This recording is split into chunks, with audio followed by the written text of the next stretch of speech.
Challenge. আসসালামু আলাইকুম। আজ 23 জুলাই।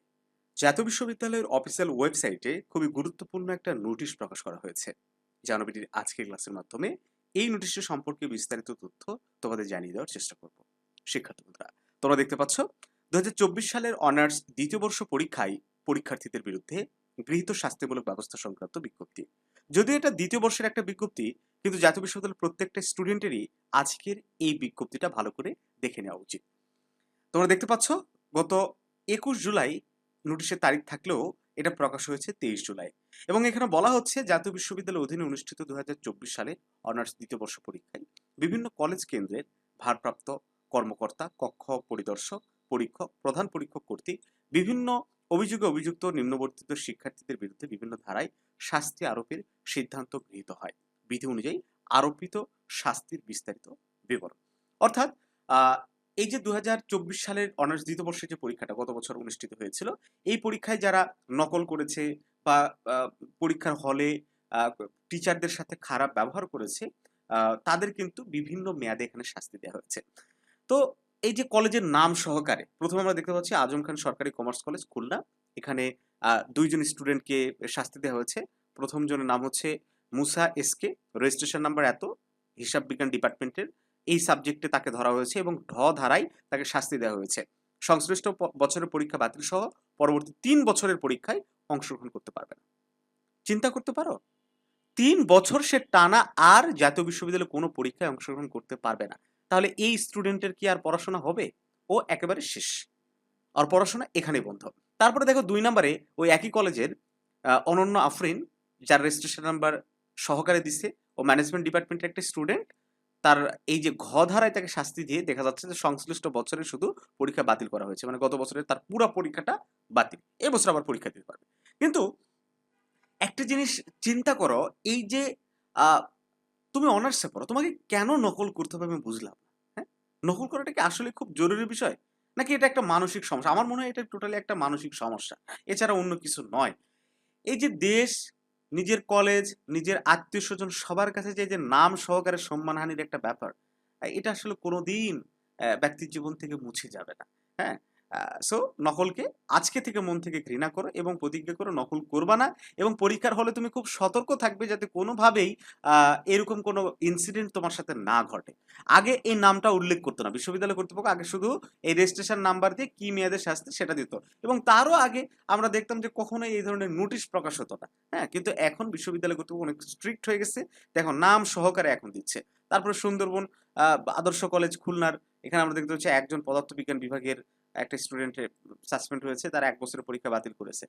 তবে আমি পুরো নোটিশটা এখানে দেখাবো না, তোমরা চাইলে দেখতে পারো, আমরা ভিডিও ডিসক্রিপশন বক্সে একটা লিংক দিয়ে দেবো, তোমরা পড়ে পড়ে দেখবা কোন কলেজে তোমার কলেজের কে কে কাকে সাসপেন্ড করা হলো। এই যে এখানে একটা স্টুডেন্টকে 3 বছরের পরীক্ষায় অংশগ্রহণ আর করতে দিবে না। হ্যাঁ, তবে একটা বিষয় একেবারে উল্লেখযোগ্যভাবে আমার চোখে লাগলো যে অধিকাংশ এই স্টুডেন্টগুলা হচ্ছে ফিমেল স্টুডেন্ট, মেয়ে স্টুডেন্টদের বেশি সাসপেন্ড করা হয়েছে। এই যে যেমন দেখো টানা বরিশাল মহিলা কলেজের, এখানে আমি দেখতে পাচ্ছি লাবণী আক্তার, ফারজানা আক্তার, তারপর হচ্ছে বরিশাল সরকারি কলেজের রিমি আক্তার, সানজিদুর রহমান মিম, মানে অধিকাংশ ফিমেল স্টুডেন্ট। হ্যাঁ, মেল স্টুডেন্ট তুলনামূলক কম। তবে এখানে একটা বিষয়, এরা যে শুধু নকল করার কারণেই যে এদের এইরকম শাস্তি দেওয়া হয়েছে এরকমটা কিন্তু না। অনেক সময় কক্ষে থাকা টিচারের সঙ্গে খারাপ ব্যবহার করার কারণেও কিন্তু এই ধরনের শাস্তির আওতার মধ্যে তুমি আসতে পারো। এই জন্য আমাদের একাধিক ভিডিও কিন্তু আমাদের বারবার আমরা বলেছি যে কক্ষ পরিদর্শকের সাথে গার্ডের সাথে যিনি ইনভিজিলেটর থাকবে উনার সাথে সবসময় তুমি নমনীয় ব্যবহার করবা। উনি যদি কোনো বাজে কথা বলে তুমি নমনীয় থাকবা। আমরা আমার স্টুডেন্ট লাইফের কথাই বলি। আমার একটা ক্লাসে এরকম পরীক্ষা দিচ্ছিলাম, একটা স্টুডেন্টের চট করে একটা মহিলা টিচার খাতাটা নিয়ে নেয়। হ্যাঁ, কিন্তু ওই ছেলেটা ওই ম্যাডামের সাথে সঙ্গে সঙ্গে তাৎক্ষণিক তর্ক শুরু করে দেয় এবং বিভিন্ন উঁচু গলায় কথা বলে। হ্যাঁ, তো তখন এটা ওইরকম তাকে সাসপেন্ড করে নাই, বাট এরকম কিন্তু হরহামেশা প্রত্যেকটা রুমে হয়ে থাকে। খেয়াল করে দেখবা যে কোনো কোনো স্টুডেন্ট একটু টিচারদের সাথে উগ্র আচরণ করার চেষ্টা করে। এটা করলে কিন্তু এই যে 3 বছর বা 2 বছরের যে শাস্তিগুলা, হ্যাঁ, এই যে 2 বছর বা 3 বছরের যে শাস্তি, এগুলো সবগুলো স্টুডেন্ট ওই হলে থাকা টিচারের সাথে খুবই বাজে ব্যবহার করেছে, উগ্র আচরণ করেছে, যার কারণে কিন্তু এদের শাস্তি অনেক বেশি হয়েছে। ঠিক আছে?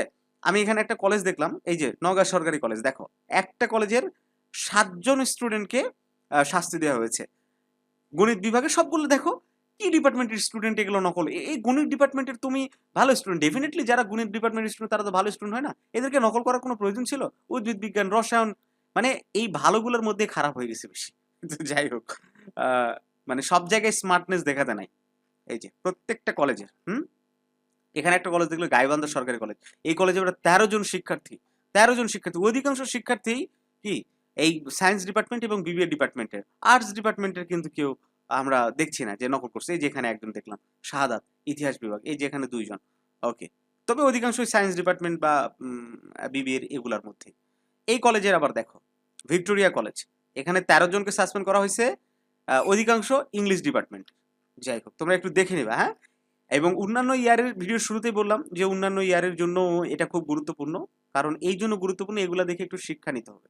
এগুলো কখনো কোনোভাবেই করা যাবে না। এবং সিটে বসার পরে, পরীক্ষার হলে সিটে বসার পরে ভালো করে টেবিলের উপরে নিচে সব জায়গায় চেক করে দেখবা যে কোনো কাগজের টুকরা বা কোনো কিছু আছে কিনা। তুমি দোষ করো নাই, বাট তোমার কাছে কোনো যদি পিসে পেপার পাওয়া যায়, পেপারের যদি কোনো খণ্ড টুকরাও পাওয়া যায়, তাইলে কিন্তু ওইটুকুই তোমাকে সাসপেন্ড করার জন্য বা এক্সপেল করে দেওয়ার জন্য যথেষ্ট হতে পারে। ঠিক আছে? তো যাই হোক, আমরা সবগুলো তো দেখাতে পারলাম না। এই যে, হ্যাঁ, এখানে শেষ ঢাকা সিটি কলেজে, এখানেও 2 জন, 2 জনই মেয়ে, জারিন তাসনিম আর জারিন মুস্তারি। একটা সম্মানের ব্যাপার। যাই হোক, এরা মনে হয় 2 বান্ধবী। এই যে পাশাপাশি সিট হয়েছে সম্ভবত। এরা 2 জন হয়তো দেখাদেখি করছে বা কিছু একটা করছে। একই শাস্তি তাদের দুজনকেই দেয়া হয়েছে। তো শিক্ষার্থী বন্ধুরা, আহ আহ অবশ্যই এই বিষয়গুলো থেকে একটু নিজেকে সতর্ক থাকার চেষ্টা করুন। ভালো থাকো সবাই, দেখা হচ্ছে জানুবিডির নতুন কোনো ক্লাসে।